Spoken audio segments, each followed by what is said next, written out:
Related to the idea of collective design and to the new balance between the individual and the collectivity, is the idea of existence maximum.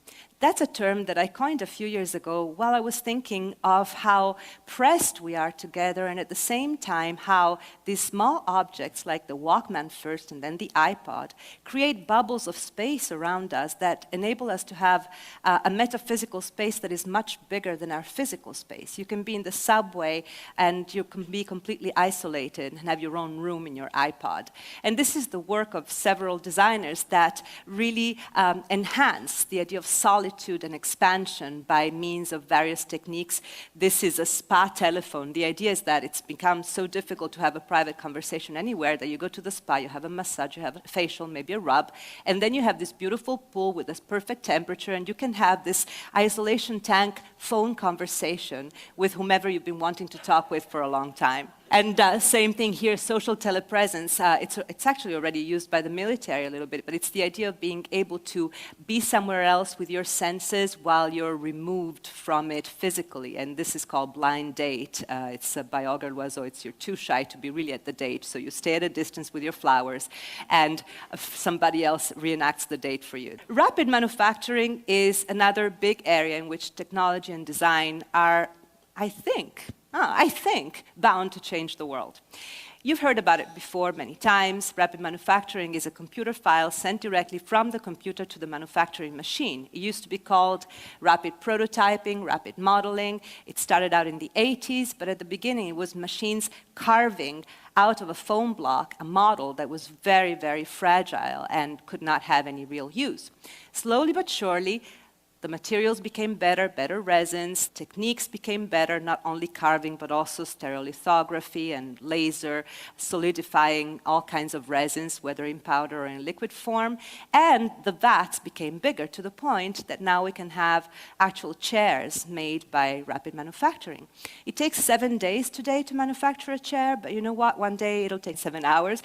And then the dream is that you'll be able to, from home, customize your chair. You know, companies and designers will be designing the matrix or the margins that respect both solidity and brand and design identity, and then you can send it to the Kinko store at the corner and go get your chair.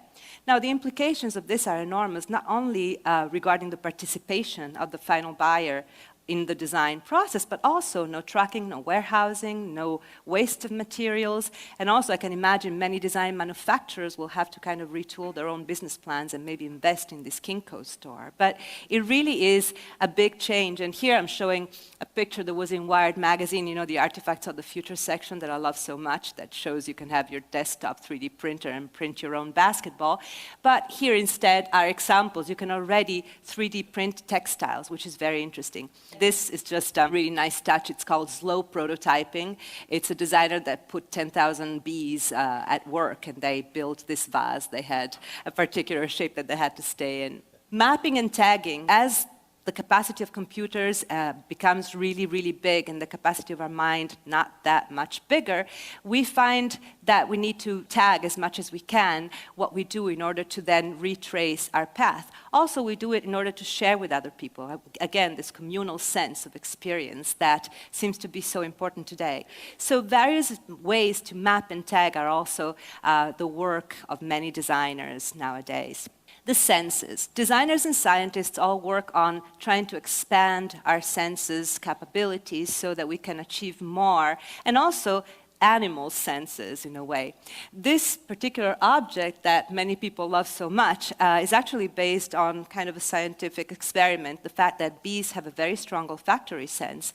And so much like dogs that can smell certain kinds of skin cancer, also bees can be trained by Pavlovian reflex to detect one type of cancer and also pregnancy.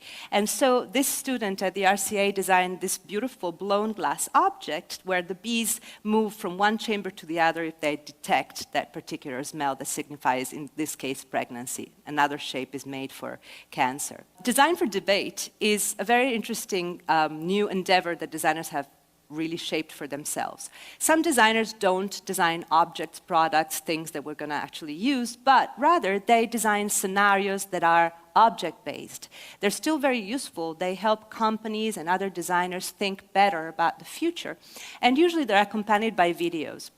This is quite beautiful. It's done in Raby, all the robots. Those are a series of robots that are meant to be taken care of. We always think that robots will take care of us, and instead they design these robots that are very, very needy. You need to take one in your arms and look at it in the eyes for about 5 minutes before it does something.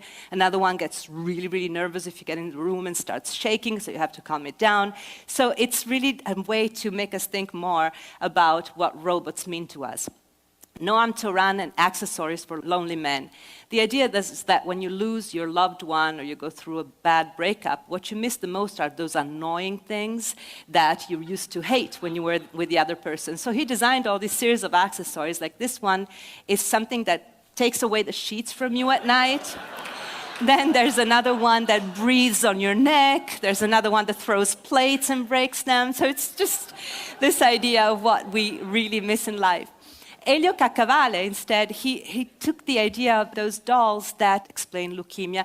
He's working on dolls that explain xenotransplantation and also the spider gene into the goat from a few years ago. He's working for the exhibition on a whole series of dolls that explain to children where babies come from today. Because it's not anymore mom, dad, the flowers and the bees, and then there's the baby. No, it can be 2 moms, 3 dads, in vitro. There's the whole idea of how babies can be made today that has changed. So it's a series of dolls that he's working on right now. One of the most beautiful things is that designers really work on life, even though they take technology into account. And many designers have been working recently on the idea of death and mourning and what we can do about it today with new technologies, or how we should behave about it with new technologies.